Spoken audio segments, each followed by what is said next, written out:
అబ్బో ఇక్కడ కేజీ చీరలు కొంటే అర కేజీ చీరలు ఫ్రీ అంట. మంగళ్య షాపింగ్ మాల్, కేజీల్లో సేల్, టన్నుల్లో ఆనందం. సో ఇప్పుడు రవితేజ గారు ముందుకెళ్తా ఉన్నారు, ఆయనతో టచ్ లో ఉంటారా మీరు నార్మల్ గా? లేదు, నేను రవీన్ కలిసి చాలా సంవత్సరాలు అయింది. But I'm very happy that he's been చాలా ముందుకెళ్లారు. సి నేను చాలా మంది అడుగుతుంటారు, దానికి ఏమి సంబంధం లేని క్వశ్చన్ అది. ఎవరి కెరియర్ అట్లా ఉంటది కదా. ఇప్పుడు మనం క్లాస్ లో ఒక 40-50 స్టూడెంట్స్ ఉంటాం. అందరి కెరియర్ ఒకేలాగా వెళ్ళదు కదా. నేను డైరెక్ట్ గా హీరోగా లాంచ్ అయ్యాను పెద్ద స్టూడియోలో. అండ్ కంటిన్యూస్ గా అందరు సీనియర్ హీరోస్ తో, నాగేశ్వరరావు గారితో, చిరంజీవి గారితో, మోహన్ బాబు గారితో, ఐ మీన్ ఇట్లా అందరు సీనియర్ హీరోస్ తో వర్క్ చేశాను. సో నాకు స్టార్టింగ్ లో 400 days మూవీస్ ఉన్నాయి. 100 ఆనందం 125 days, అన్నయ్య 175 days, శివరామరాజు 100 days, నా ఫస్ట్ మూవీ సీతారాముల కళ్యాణం 100 days. సో బేసికలీ ఏమైందంటే వి స్టార్ట్ 98 ఫస్ట్ మూవీ. అప్పటికి ఇంకా యంగ్ డైరెక్టర్స్ రావటం మొదలు అవలా. వైవేష్ చౌదరి గారు was the first director, I think అప్పుడు ఉన్న యంగ్ డైరెక్టర్స్ లో ఫస్ట్. ఆ తర్వాత వివి వినాయక్ గారు కానీ, శ్రీను వైట్లు కానీ, వీళ్ళంతా తర్వాత వచ్చారు. సో బేసిక్లీ 98లో నా ఫస్ట్ మూవీ రిలీజ్ అయింది. సో అప్పుడు సింగిల్ స్క్రీన్ థియేటర్స్ ఉండేవి. సో ఆ టైంలో ఏంటంటే మీకు ఏ సినిమా రిలీజ్ అయినా కనీసం ఒక 2 వారాలో 3 వారాలో, బాగుంటే 4 వారాలని ఒక ఫిక్స్ ఇది ఉండేది. ఎప్పుడైతే I think 2003 or something multiplex start అయినాయి. మల్టీప్లెక్స్ స్టార్ట్ అయినప్పటి నుంచి చాలా డైనమిక్స్ మారిపోయినాయి. ఇప్పుడు ఏదైతే థియేటర్స్ ప్రాబ్లం అని, ఓటీటీ వల్ల సఫర్ అవుతుందని, థియేటర్ సఫర్ అవుతుంది అని అనుకుంటున్నారో, అప్పుడు మల్టీప్లెక్స్ వల్ల సింగిల్ స్క్రీన్ సఫర్ అయింది. బట్ ఇన్ని సంవత్సరాలు ఆల్టర్నేట్ లేదు కాబట్టి ఎవరికి తెలియలా. ఇప్పుడు ఓటీటీ వచ్చేసరికి థియేటర్కి జనం రావట్లేదు అని కంగారు పడి ఇప్పుడు ఏం చేయాలి అని సొల్యూషన్లు ఎత్తుకుంటున్నారు. సొల్యూషన్ సింపులే. ఆడియన్స్కి మనం ఎంటర్టైన్మెంట్ అనేది అందుబాటులో ఉండాలి. నేనే షాక్ అవుతా, మల్టీప్లెక్స్లో 20 రూపాయలు స్ప్రైట్ 400 రూపాయలు అమ్ముతున్నారు. అంటే దానికి అర్థం పర్థం లేదు. ఆ పాప్కార్న్ 400 రూపాయలు. ఇట్స్ మీకు టికెట్ రేట్ల కంటే ఈ ఎక్కువ ఖర్చు అనిపిస్తున్నాయి. 200 టికెట్ 250, 300 కానీ థియేటర్కి రావాలి అంటే వాళ్ళు ఇప్పుడు మల్టీప్లెక్స్ లో అన్ని చోట్ల, సిటీ మొత్తం మల్టీప్లెక్స్ లో వచ్చేసినాయి, ఈవెన్ టౌన్స్ లో కూడా వచ్చేసినాయి. సో డెఫినెట్లీ అందరికీ దగ్గరలో అందుబాటులో ఉన్న థియేటర్కి వెళ్ళిపోవాలని ఉంటుంది. అండ్ యంగ్స్టర్స్ అందరికీ definitely they want better experience. So theatres sound system అవన్నీ బాగున్నాయి. But at the same time ఈ కొంచెం వీటి వల్ల ఫ్యామిలీ ఆడియన్స్ కానీ చూశారు. దాదాపు మీకు 2003 నుంచి కోవిడ్ వరకు చూశారు. థియేటర్కి వెళ్ళి చూశారు. మీరు పెట్టిన రేట్లలో వెళ్ళి టికెట్ కొనుక్కున్నారు, వాళ్ళకి కుదిరితే తిన్నారు, స్ప్రైట్ తాగారు, వాట్ ఎవర్ కూల్ డ్రింక్స్ తాగారు. బట్ ఎప్పుడైతే మీకు ఆల్టర్నేటివ్ వచ్చిందో ఓటీటీ, ఇప్పుడు ప్రాబ్లం ఫేస్ అవుతున్నారు. డెఫినెట్లీ కంఫర్ట్ వచ్చేసింది కదా, ఇంట్లో కూర్చొని చూడొచ్చు, ఫోన్లో చూడొచ్చు. బట్ రియల్ ఎక్స్పీరియన్స్ అనేది థియేటర్ మీద, బిగ్ స్క్రీన్ మీదే. We all love. యాక్చువల్లీ మధ్యలో మనకి థియేటర్స్ కి కొంచెం గ్యాప్ వచ్చింది కోవిడ్ వల్ల, వెళ్ళలేని పరిస్థితి. సో ఆ టైంలో ఇది కరెక్ట్ గా ఆ స్లాట్ ని ఫిల్ చేసింది, ఓటీటీ వచ్చి మధ్యలో వచ్చింది. వచ్చినప్పుడు చాలా మంది ఏమనుకున్నారంటే పాజిటివ్ గా ఆలోచించారు. సరే మనం థియేటర్కి వెళ్ళిపోతున్నాం, సినిమాని అయితే మిస్ అవ్వట్లేదు, ఓటీటీ అనేది తీసుకొచ్చి కొన్ని రిలీజ్లు ఆగిపోయిన సినిమాలను కూడా తీసుకొస్తుంది అని చెప్పి పాజిటివ్ గా అనుకున్నారు. బట్ ఇప్పుడు ఏంటంటే అది మెల్లమెల్లగా ఎలా టర్న్ అవుట్ అవుతుందంటే, ఓటీటీ మొత్తం ఏంటంటే 1 month లో ఎలాగో ఓటీటీకి వచ్చేస్తుంది అనే దానివల్ల ఏంటంటే ఖచ్చితంగా పెద్ద సినిమా అయితేనే వెళ్దాం థియేటర్కి. ఐ డోంట్ బ్లేమ్ ఓటీటీ అండి. దానికి మన ఇండస్ట్రీలో ఉన్న ప్రొడ్యూసర్స్, డైరెక్టర్స్, డిస్ట్రిబ్యూటర్స్, ఎగ్జిబిటర్స్, మనమందరమే కారణం దానికి.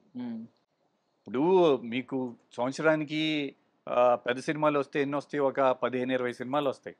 మిగతా టైం అంతా థియేటర్లు అన్ని ఫీడింగ్ చేసే చిన్న సినిమాలే కదా. అంటే నా దృష్టిలో ఏది చిన్న సినిమా, పెద్ద సినిమా ఉండదు.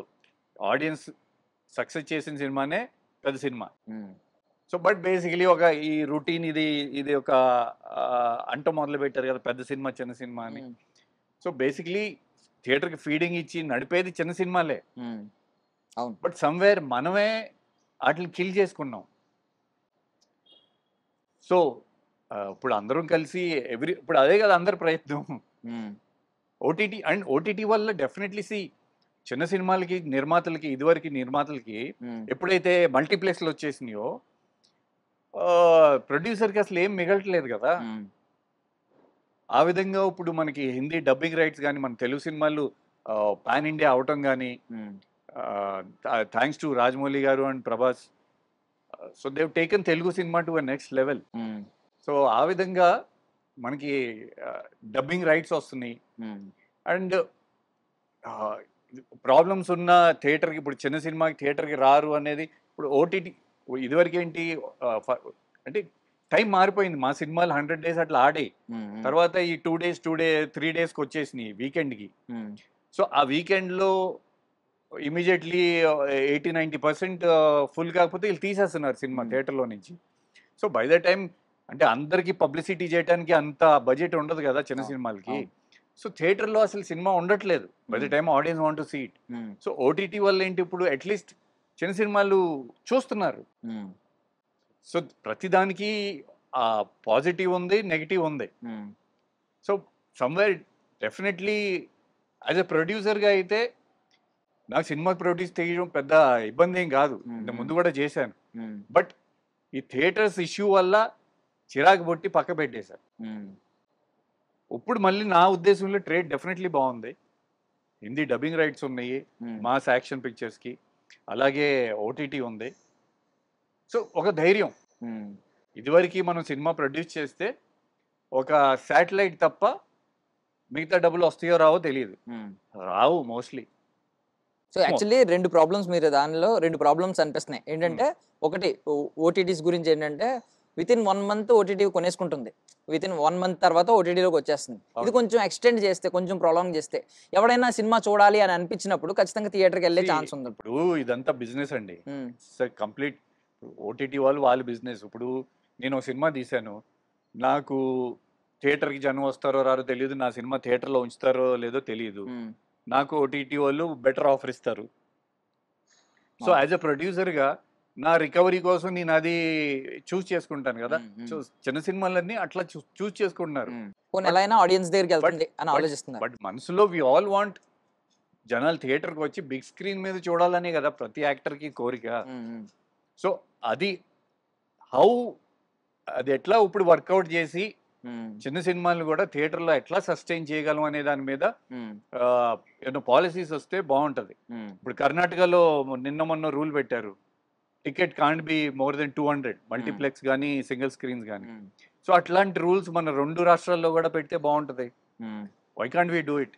సరే కొన్ని పెద్ద మూవీస్ హై బడ్జెట్ ఉంటే వాటికి చేసుకోండి, బట్ ఈ మధ్యన నార్మల్ కమర్షియల్ సినిమాలు కూడా పెంచేస్తున్నారు.